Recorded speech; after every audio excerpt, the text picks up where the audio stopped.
All right, so finally, after waiting forever, we finally have the PCCM Plus Classic head unit directly from Porsche. We are going to unbox this baby and see what's inside.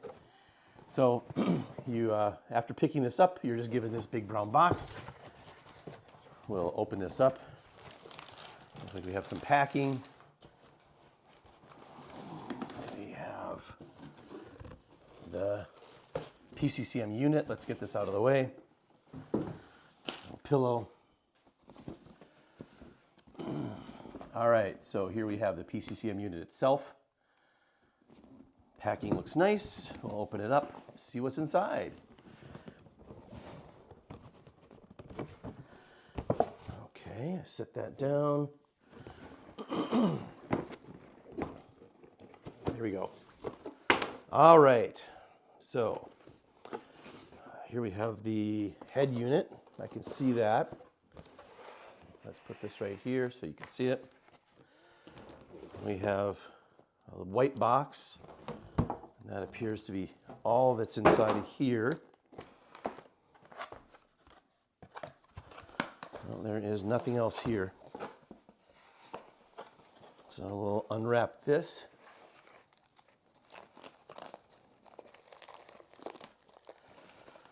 Looking nice. Just some foam.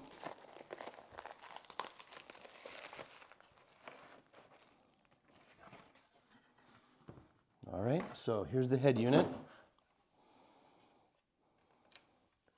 Looks like we have some standard connections in the back. I see that it's the Porsche gray color. So this should match beautifully with the interior of the car. Nice knobs. Looks like it would have been stock equipment in the 997. Perfect. So we'll set that right here. Inside of our accompanying box, looks like we have some things. There's some cables. We have a literature, brackets,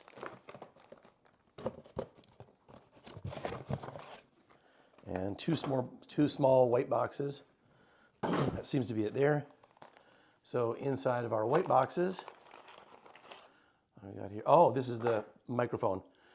So inside of the 997, there's two microphones up on either side, right in front of the steering wheel. They're already embedded in the steering column. This is a exterior, looks like it has some little double stick tape on the back of it. We'll see if we can use the existing microphones or if this one is required to make this one work. It would be nice to use, for me, I would prefer to use the existing microphones that are inside, just so that it aesthetically looks nice. But if the connections are different or it doesn't sound, doesn't pick up well, then we'll switch to this mic. But we'll find out as we get into it a little deeper.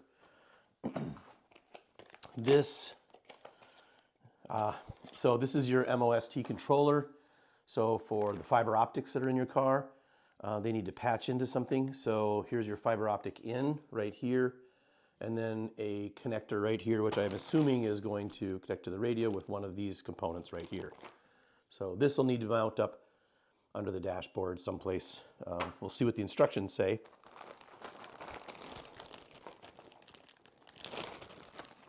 Inside of our wire bag, we have, okay, I can see this is the GPS wire right here. So it has a little GPS pickup, and then the wire, the GPS pickup will need to go up on the dash someplace, up in the corner, or underneath the dash, or something like that. But we'll see where they recommend, again, mounting it according to the installation instructions. But really, this can probably pretty much go anywhere. It will permeate your car, so it probably doesn't matter tremendously where we put it. But we'll see what the instructions say. We'll set that up here. Several wires. Looks like we have some fiber connectors, radio connectors. What do we got here? Two small fiber connectors, and oh, this is a loop back.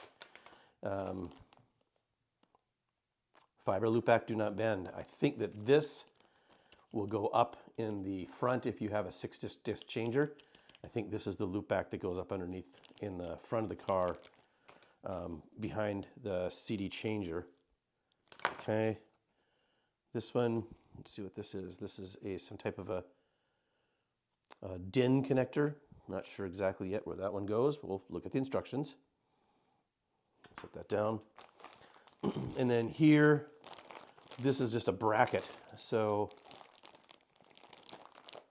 this must be to help you with the radio installation. I can see right here, let me see if I can get this open. I can see right here, here's the push-in. Oh, I know what this is. So on the existing radio, it's much larger than this. It uses up the whole space. And there's these push-in brackets right here on either side that when you pull the radio out, you have to push these in. There's gonna be 4 of them. I've had my radio up before. You push these in and pull the head unit straight out.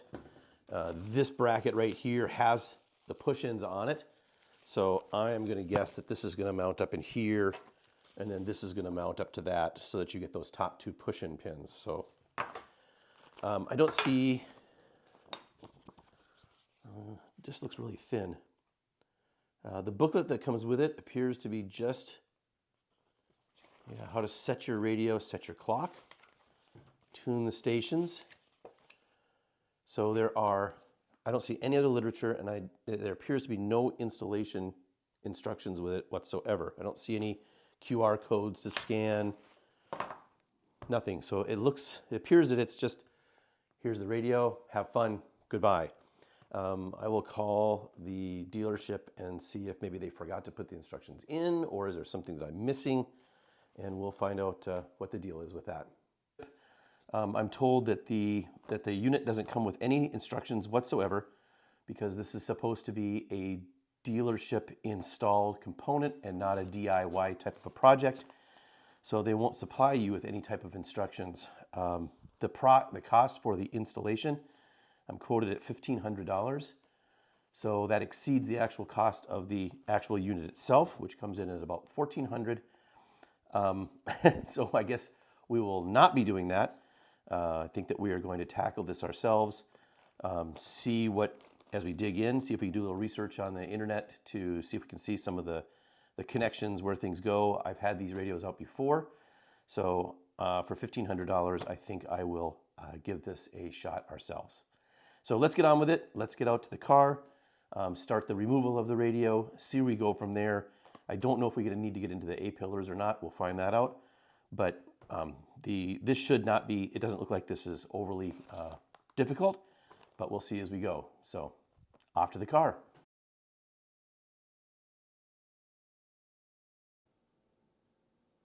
Before we move out to the car, I want to stop for just a second, because at this point, with it still being out before we get too tight into the automobile, a little discussion about the head unit, the setup and preparation of it, and then a discussion of some of the connectors going on inside of here. So I'm just going to get a towel so I don't scratch up anything here. So before we install it, there's 2 brackets that you have to put on. The unit that comes out is more full size than this. So it will have these little pinchers. It'll have 4 of them, here and here, and here and here, that you compress in order to be able to slide the head unit out of the car. So this will come with these little brackets like this, which are basically the exact same thing. You're adding in these little pinchers right here to be able to pull it out of the car. And then these will also hold the tray up on top. This tray is, everybody seems to say that this is a perfect place for the MOST adapter to be mounted with these 2 little pieces of sticky tape. And I will probably put the GPS unit right next to it, because there's no real reason to, if you don't have to get into the A-pillars, I'm not going to try to wire it up and hide it inside of there. I'll put it right here. It should receive just fine.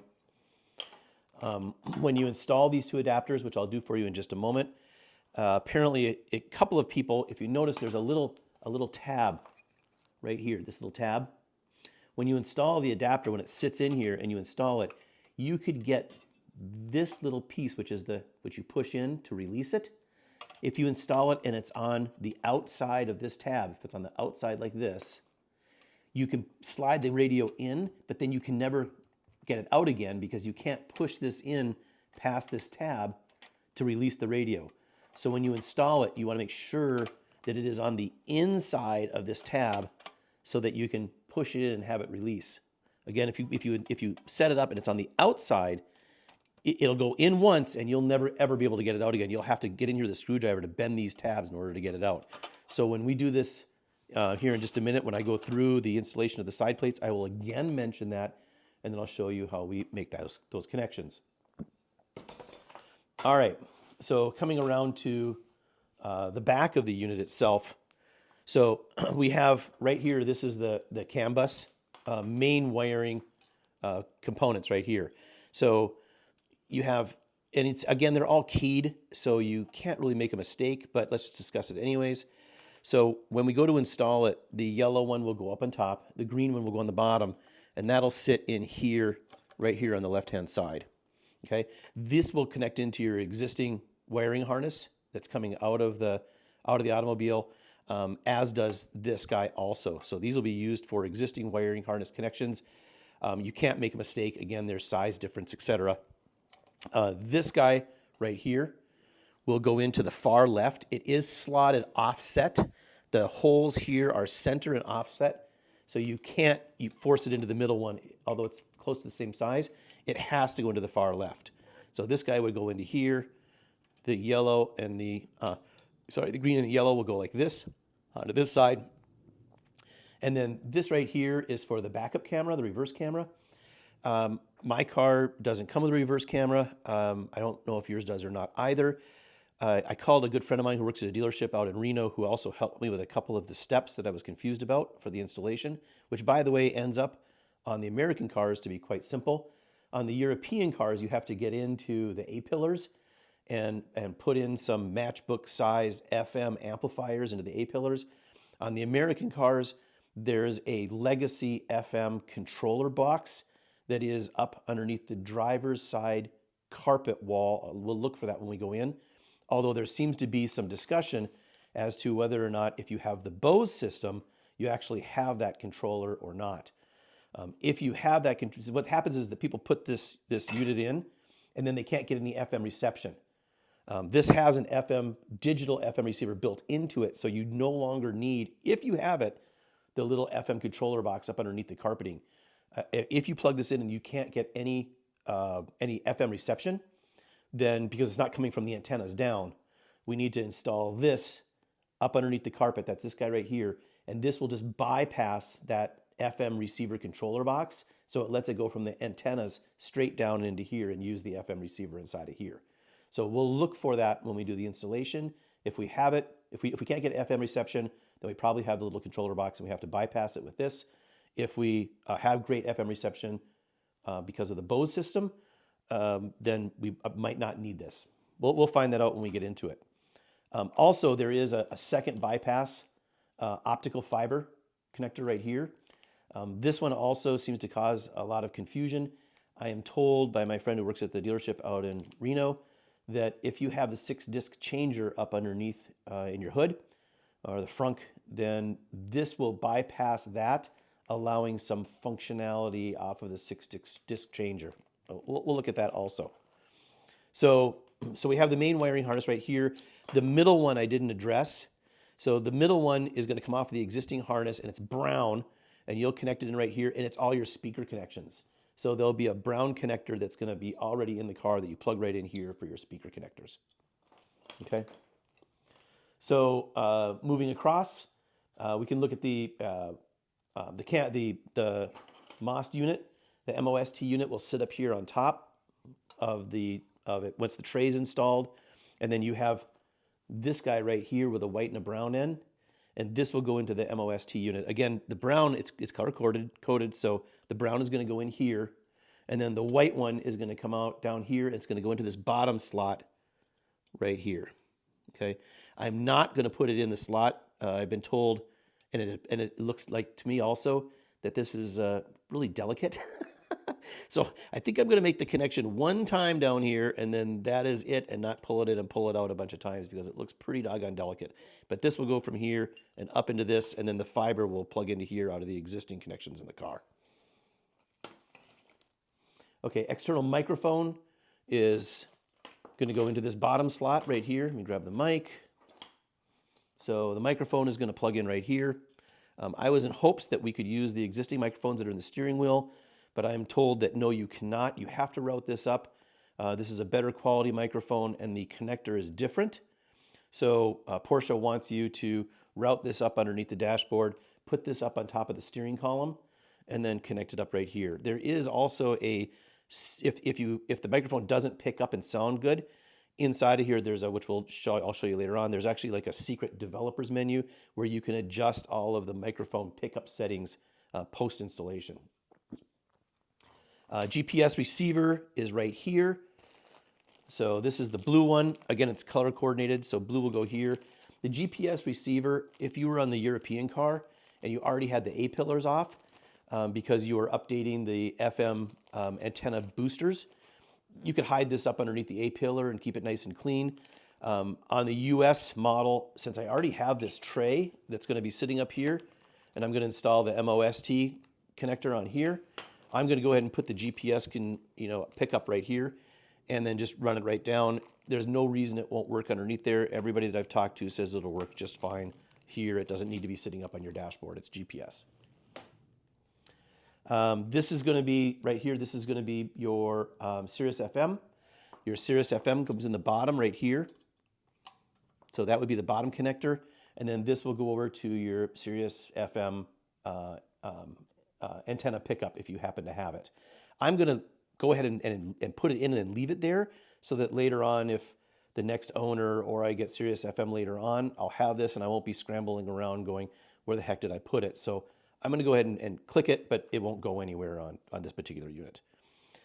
I will call your attention over here to the left-hand side. There's a little hole. I'll use this as my example, but again, this is the Sirius FM antenna. But if you didn't want to use the USB drive on the front, because people go, oh, it's long and I have a long USB drive that sticks out and it looks ugly.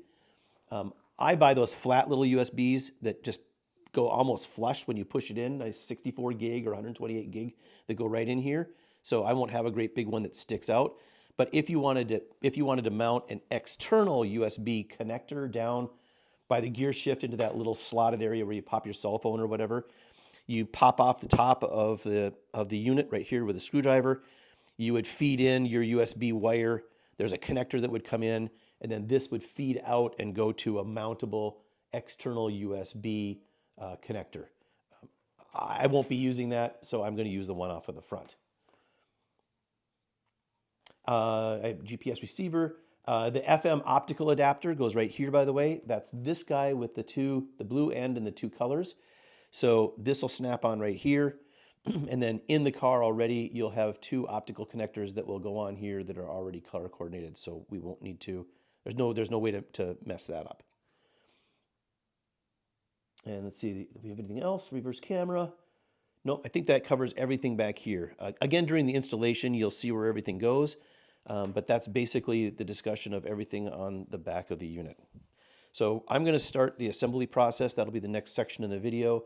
We'll get the sides on, we'll get the tray on, we'll get the most adapter on here. I'll probably go ahead and set up the GPS connector. I see that it has a couple of just twist ties on here. I'm leery of metal twist ties when it comes to electronics. So I'll get this corrected. I'll probably put a couple of zip ties on here instead so that it looks nice, and then I'll make sure it doesn't rattle around when the car is moving or something like that to make any noise. So I'll be right back with the next section of the video and we'll get this set up. All right, you should have a little bag of screws. It looks like this. I'm going to take a look at the screws. There are some round-headed ones and there are some flat ones. Small flat head. If you note on the unit itself, it already has the round-headed screws on the bottom. So we're going to use the round-headed screws here so that everything matches up. And then the flat-headed screws are going to go on to the tray. So I'll get one side done and then we'll just repeat it for the other side.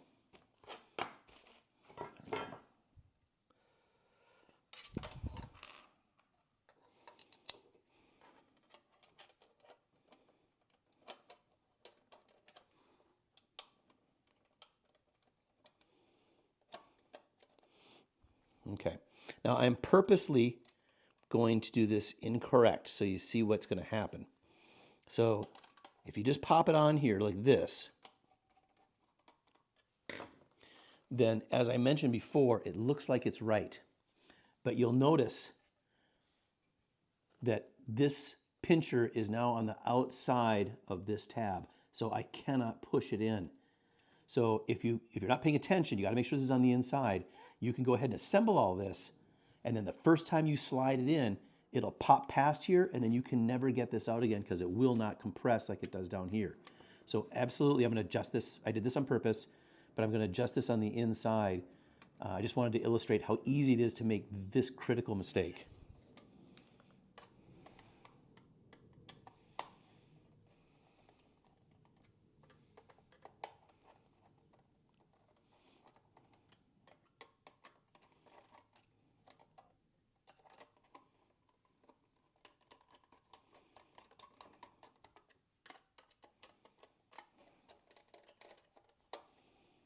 Okay, now it's on the inside, and so you can push this to be able to release the radio. Okay, I'm going to go ahead and install the tray. We probably don't need to look at that, but I'll throw the tray on right here. I'll get the screws installed. I'll use the flat ones for that, the little tiny flat ones. I'll do the other side, and I'll probably go ahead and mount up the MOST adapter right here with the double stick tape and run the wire. It's self-explanatory, so probably don't need to include it here in the video. All right, we're back, and we have the two sides on, and the tray is installed, and I've gone ahead and thrown the double stick tape on, and I've gone ahead and mounted the MOST adapter right here.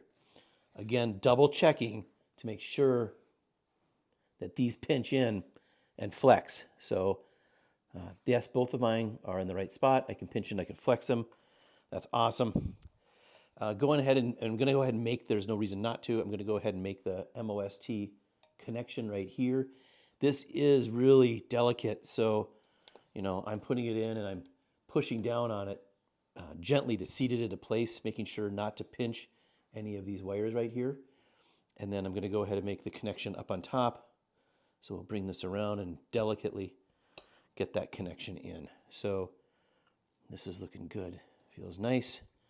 All right, so at this point, I think we're ready to move on to the next step. Just returning really quickly, I went ahead and I've got this mounted as we saw earlier, and then I went ahead and put my GPS right here next to it on the tray, a couple of zip strips, and then I just looped the excess in here. Shouldn't interfere with any of the cooling of the unit at all. It's good and snug, so it's not going to rattle, make any noise, come out, etc. So I think this is a great spot to mount this. If by chance it doesn't, we can put it somewhere else. The GPS unit itself is magnetic, so it's not like it's permanently stuck right here. I can move it around if I so desire, but I think this should be just fine. I'm told that this will work without a problem.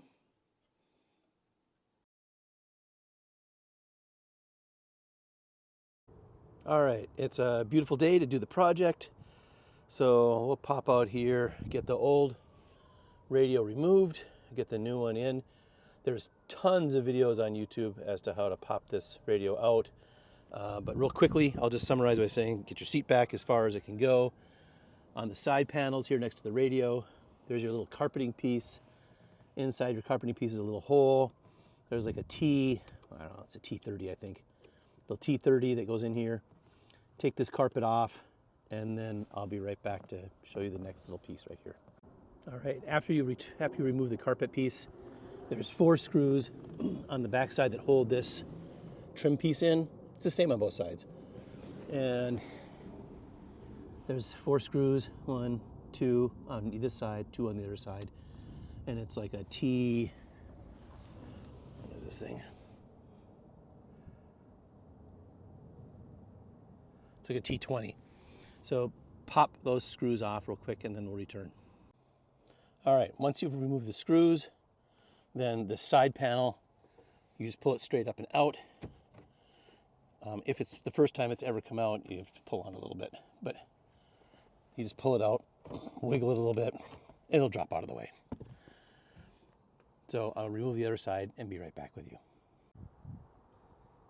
Now, this particular car happens to have the Bose subwoofer installed in it on the passenger side, because it's the American version. So there's no screw up in here. You'll have the 12-volt adapter and then the subwoofer. And the subwoofer will pull backwards, it'll slide backwards, and you'll feel it let loose. And then you get underneath it and you pop it out. Sorry for the camera jiggle here. And then the subwoofer will come out, and then you just disconnect the back of the 12-volt supply, pinch and pull, and then get the subwoofer out of the way. All right, both side panels are off. If this is the first time that this radio has been out, when you drop down your glove box, which I would recommend so that you can get at the two pinch screws, you'll put your fingers in behind here. But it catches a lot of people because there's a little tiny retaining bolt right here that screws in just to hold the radio in place. I don't know if it's a anti-theft deal or just to keep it from rattling or whatever. But you got to take this little guy out.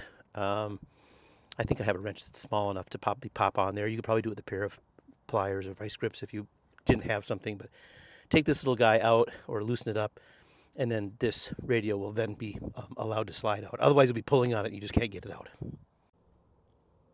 All right, turns out it's a little 8mm.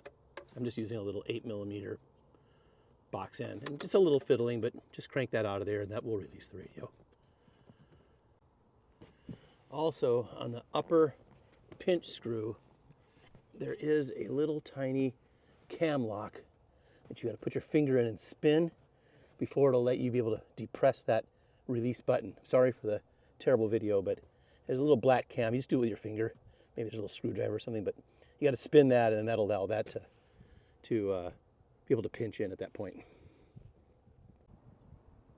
All right, next step is you need to get these locking tabs rotated half a turn counterclockwise. There's 4 of them, 1, 2, 3, 4. This is a 5mm Allen wrench. Just using a T right here. You put that in, get it into the locking tab. I can't get a very good view on it. Turn it half a turn counterclockwise, and it will retract those tabs. The stereo will just pull right out. So there's 4 of them. 1, 2, 3, and 4. After getting those locks half a turn to the left, that will push those tabs in for you, and you can pull the radio right out. I did have to use an L-shaped Allen wrench on the other side because I couldn't get my little T in there. So a 5mm Allen wrench with a short little 90 degree on it is what you need for the other side. Once the radio's out, disconnect it, and we'll start on the installation of the new one.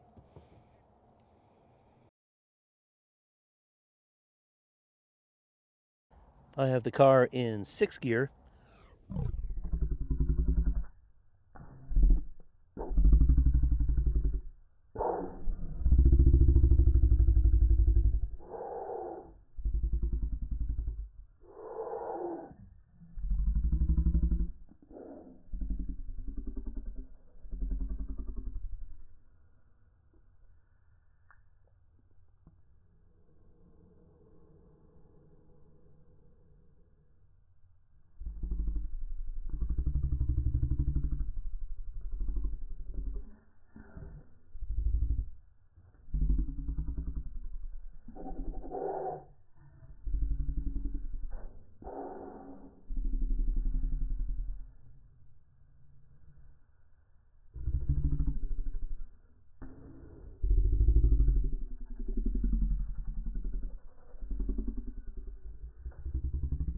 Back of the regular radio, so you can just unplug it.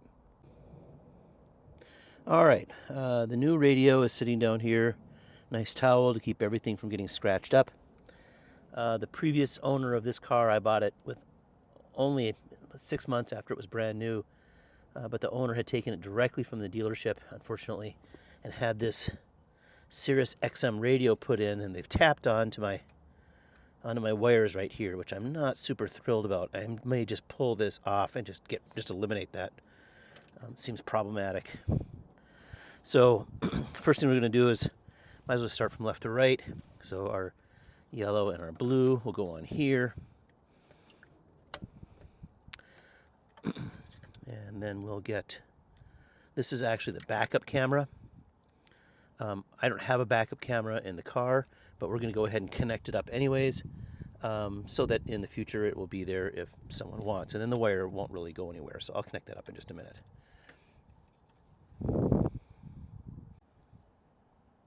All right, our second connection is our, as we discussed earlier, our slotted connector. This guy goes, whoops, sorry about that.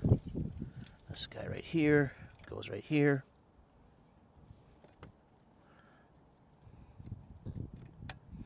Okay, and then that brown, this is the one that's already in the car.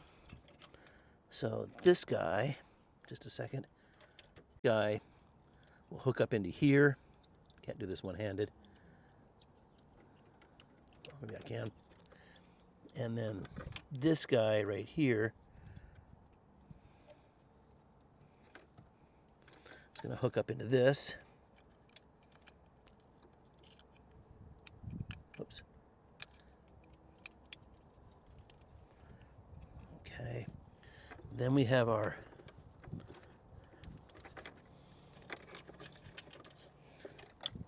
fiber connector here in just a second. So I'm going to go ahead and get that on. So I just pushed on the fiber connector, and then I've got a yellow, or whatever color this is. It's going to go on here, and then the black one will connect to the black one. So I'll put this down to make the connection because I can't do it with one hand. Okay, so those connections are made here and here. You can't mess that up. Now the backup camera, this won't connect to anything, but I might as well just hook it up. It's going to connect up here into this top slot right here on this connector. See if I can get it in there with one hand. Okay. Now the MOST connector has to go on. So that's going to connect this guy with this guy right here. This does come with a little optical protector on it. So you need to get that off of there, set that aside, and then your optical connector can go into the MOST. So I have to tip it again with one hand, but this will connect in here. All right. Now we're cooking with Crisco. Okay, so this is how our wiring looks so far. Okay, here's the satellite FM wire, which doesn't go to anything yet and won't help us with this weird thing that they put in. So I'm going to go ahead and put this into, it goes underneath the yellow and the green in the bottom slot. So I'm going to go ahead and just put that in so that in the future, whoever purchases the car or myself, if I want to put in satellite, a Sirius XM, the wire is already here. Okay, so radio reception is terrible. It can't hold a station. So that means that we do have down here in the carpet, you have to pull the carpet back. And so I do have the Legacy FM tuner down here. So we're going to need to pull these two fiber optics and put this jumper on here so that it goes from the antenna straight through and up to the radio. So these are just going to be a quick pull out.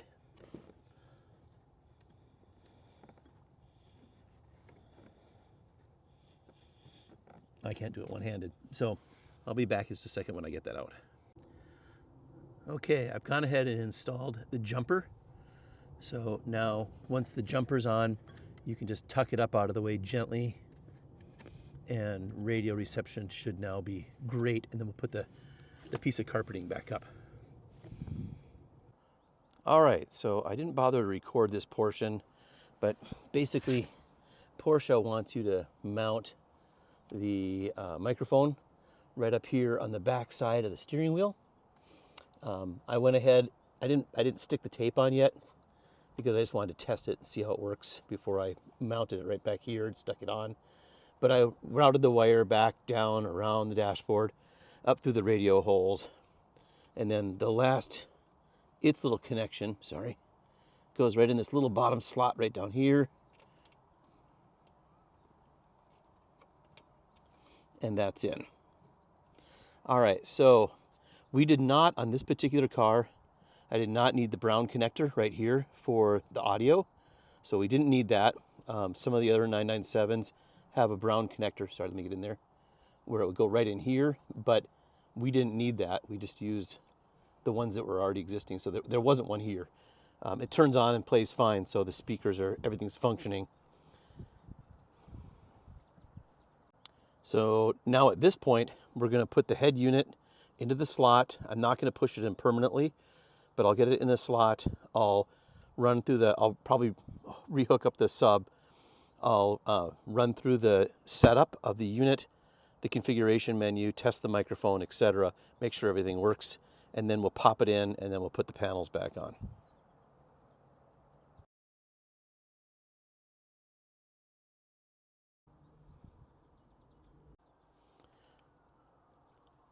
All right, so everything is looking good. The unit is in.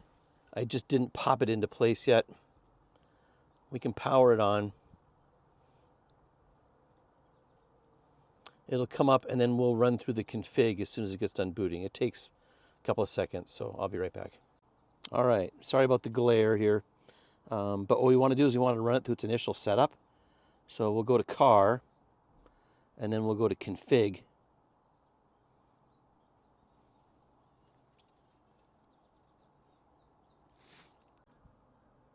All right, now that we're started up, we want to go through the initial system configuration. If you are a automatic car, you'd put this into reverse so it can go through the rear camera detection, which it won't. So since this is a stick shift, I just leave it alone. So we're going to go to car, and then set, and then system, and we can slide it on down here. Oops. Configure your PCCM Plus, and then auto configure start. One more time.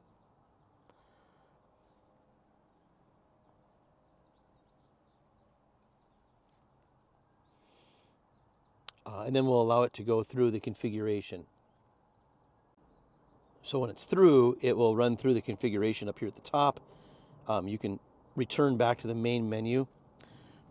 If when we go to test the microphone, if it's not acceptable volume, just underneath the configure PCCM under set, car set, you can go to the version info. And then if you hold the version info for 20 seconds, it will put you into the secret developers menu. So let me go back here. Oops, system, version info. You have to hold this.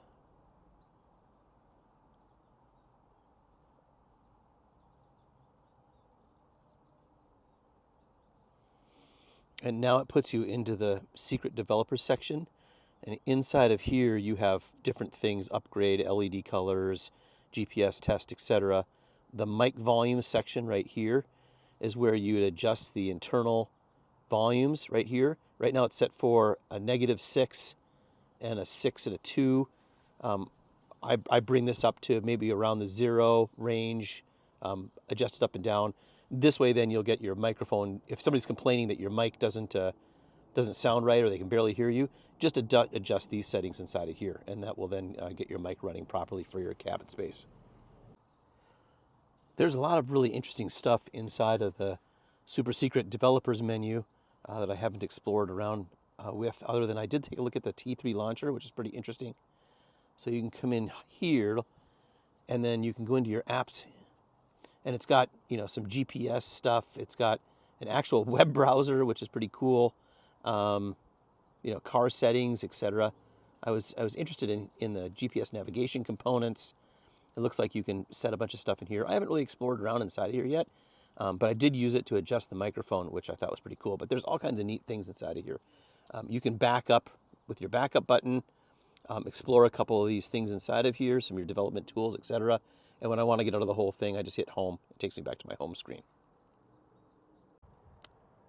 Quick update on the sub. It came out super easy, but I didn't realize in order to get it back in to these slots, this little plastic piece comes off. there's just a little vent that you just go twink, and then you take the screw out, and then it'll go back in. And if I'd known that, I would have done that on the takeout, but I didn't realize that. So I'll just take the screw off, put it back in, and pop the screw back on when it's in place. Okay, so end product. Everything's installed back together. It looks like it's absolutely from the factory. Sounds phenomenal. As it turns out, by the way, that this fiber optic loopback is not required unless you have the DVD navigation up underneath the hood. If you have the DVD navigation, then you need to pull the wires, the fiber out of the back of the DVD navigation and pop this on. It has nothing to do with the CD player, which I was told earlier that it did. It doesn't have anything to do with that at all. But everything works, telephone works, everything sounds phenomenal. Haven't tried some of the other functions inside of here yet, but it really sounds great. So with that, we'll stop the video. I hope this was helpful to other people and helps you get it installed without running into some of the difficulties and gotchas that you might have previously had.